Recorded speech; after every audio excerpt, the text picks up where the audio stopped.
December 26, 1944. Monte Belvedere, Northern Apennines, Italy. Through morning fog, Oberst Heinrich von Schellenberg watched American troops advancing toward his fortress. "Negroes," his briefing officer had reported with contempt. "The Americans have sent us their weakest troops." Former railroad porters playing soldier. Von Schellenberg, a Stalingrad veteran, studied the men through field glasses. The 370th Infantry Regiment, part of the U.S. Army's 92nd Infantry Division, an all-black unit in a segregated army sent to assault the most formidable German defensive position in Italy, the Gothic Line. Wehrmacht propaganda had prepared German soldiers to expect quick surrender from black American troops. Nazi racial theories declared African soldiers inherently inferior in combat, lacking discipline and courage for sustained fighting. What von Schellenberg didn't know was that marching toward his mountain fortress were men who had endured challenges no German soldier could imagine. They had fought racism in their own army, trained with inadequate equipment, and served under officers who expected them to fail.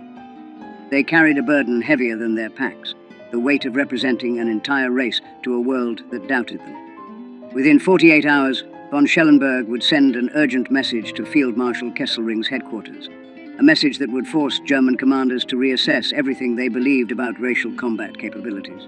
The Germans had laughed, but the laughter died in the mountains. This is the story of how the Buffalo Soldiers of World War II transformed from objects of derision into the sledgehammer that cracked the Gothic Line. Subscribe to the channel if you never want to miss stories like this.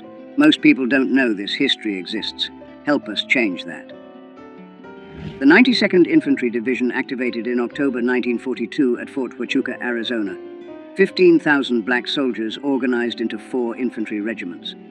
Their shoulder patch bore a black buffalo, honoring the legendary Buffalo Soldiers of the Frontier Army. But pride couldn't overcome systematic obstacles. The U.S. Army remained rigidly segregated. Black soldiers lived in separate barracks, ate in separate mess halls, and trained under predominantly white officers, many from southern states where segregation was law. Private First Class Vernon Baker later recalled, "Some officers made it clear they expected us to fail. They told us directly that colored soldiers couldn't fight, couldn't lead, couldn't handle combat pressure. We trained twice as hard to prove them wrong, knowing we'd get half the credit.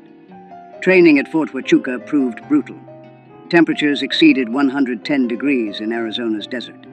Yet the division received inferior equipment, World War I surplus rifles, limited ammunition, the worst vehicles."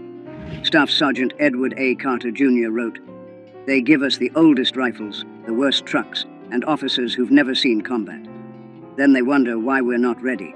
But we'll be ready. We have to be." The Buffalo Soldiers also faced racism beyond their posts. Towns near Fort Huachuca enforced strict segregation. Black soldiers in uniform were refused service at restaurants where German prisoners of war ate freely. The contradiction burned, fighting for freedom abroad while denied basic dignity at home. By June 1944, the division received deployment orders for Italy's Gothic Line, 200 miles of fortifications that Field Marshal Kesselring had spent 2 years building. The line incorporated 2,376 machine gun nests, 479 anti-tank positions, 120,000 meters of barbed wire, and extensive minefields.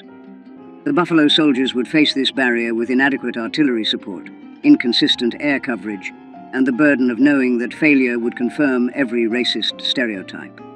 German propaganda already mocked their deployment. Wehrmacht intelligence dismissed black American troops as third-rate soldiers suitable only for labor duties. The division arrived in Naples in July 1944. General Edward M. Almond commanded, a Virginian whose racial attitudes were well documented. He openly doubted his soldiers' capabilities and maintained relationships with officers who shared his prejudices. Staff Sergeant Johnny Stevens recalled, "General Almond told us we had to prove ourselves, that people were watching. What he didn't say, but we all heard, was that he expected us to fail. That made us more determined than any pep talk could have." By December 1944, Allied commanders faced crisis. The Gothic Line remained unbroken, despite months of attacks. Winter approached. General Mark Clark needed a breakthrough before snow made mountain warfare impossible. The mission given to the 92nd Infantry Division, assault the western anchor of the Gothic Line, capture mountain peaks dominating the Serchio Valley, and drive German forces back. Success would open the door to northern Italy. Failure would mean another winter of stalemate, and confirmation of every racist assumption about black soldiers. The centerpiece of German defenses was Monte Belvedere, rising 3,830 feet above the Serchio Valley. From its summit, German observation posts could see 50 miles in every direction, calling artillery fire on any movement with devastating accuracy. Oberst von Schellenberg, commanding the 148th Grenadier Division, had supervised construction personally. Concrete bunkers with 3-foot walls protected machine gun crews. Mortars sat in covered pits invisible to aerial reconnaissance. The mountains multiplied German effectiveness. A single machine gun could control an entire valley. Lieutenant Hans Becker wrote to his wife, "The Americans would need wings to reach us. The slopes are so steep that climbing without enemy fire would be difficult. Under fire, I cannot imagine how they could advance. The Negro troops they're sending will die before they reach our wire." German intelligence on the 92nd Infantry Division reflected Nazi racial prejudices. A November 1944 assessment stated, "American Negro units lack combat motivation. They will advance until meeting serious resistance, then retreat or surrender.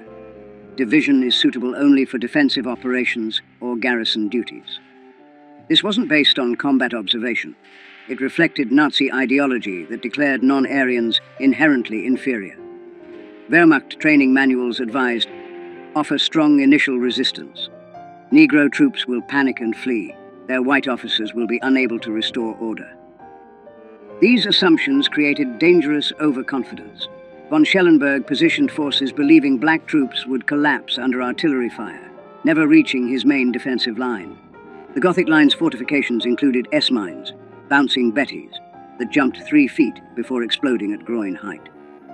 Barbed wire obstacles, some 30 feet deep, forced attackers into killing zones. German defenders had registered every approach route with artillery. Weather became a German ally. November temperatures ranged from 40 degrees during the day to below freezing at night. Rain fell constantly, turning trails to mud. Morning fog prevented air support. Trench foot became epidemic.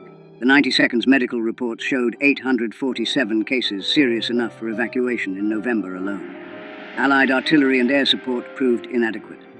Ammunition shortages plagued Italian operations. The 92nd received only 30% of requested ammunition, while priority went to France. Air support averaged fewer than 10 sorties daily compared to 100 plus in northwest Europe. The Buffalo Soldiers studied their objective, knowing they would assault with inadequate preparation. They would attack at numerical parity against prepared defenses. No 3-to-1 superiority that doctrine required. Success depended on courage, determination, and accepting casualties that would horrify commanders who valued their soldiers equally. But these soldiers weren't valued equally. They knew it. The Germans knew it. Failure would confirm every racist assumption. That burden was heavier than the equipment they carried. December 26, 1944. H hour, 0600. The attack would begin in darkness, on ice-covered slopes, against an enemy expecting them to fail. December 26th, 0545 hours. Absolute darkness on Monte Belvedere's lower slopes.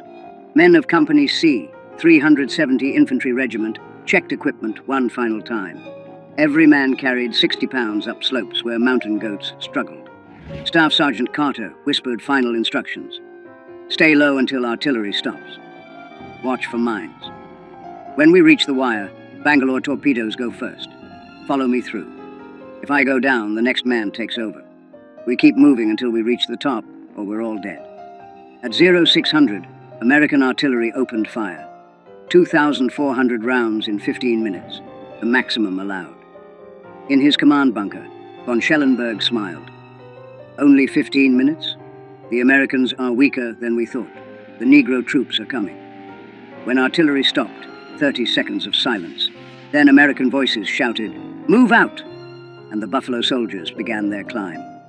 The slopes averaged 45-degree angles, steep enough that soldiers grabbed vegetation and rocks to pull themselves upward. Some sections exceeded 60 degrees, Men carried rifles slung, needing both hands to climb. Combat loads became torturous after 100 yards of vertical ascent. Private James Hendricks described it. You'd climb 10 steps and need to rest, gasping. Your legs burned. Your shoulders ached.